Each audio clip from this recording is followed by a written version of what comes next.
Hola, te doy la bienvenida a este tráiler de Doméstica. Soy Emma Musol y soy guionista especializada en ficciones sonoras. Soy la autora de Operación Reset y Ladrones de Memoria, una de las primeras audioseries originales que lanzó Storytel en España. Además creé Magneus Abreu, que puedes encontrar en Spotify, y 3 podcasts narrativos para Podimo.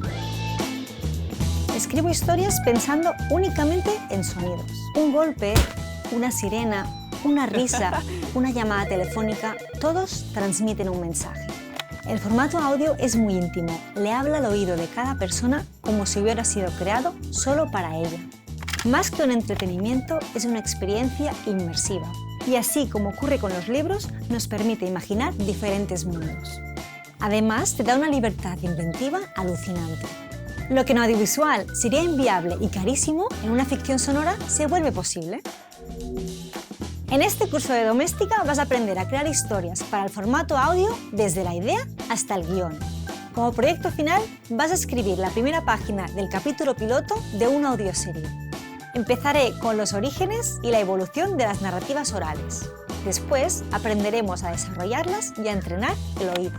Luego veremos cómo generar y organizar las ideas y de qué manera podemos convertirlas en una sinopsis.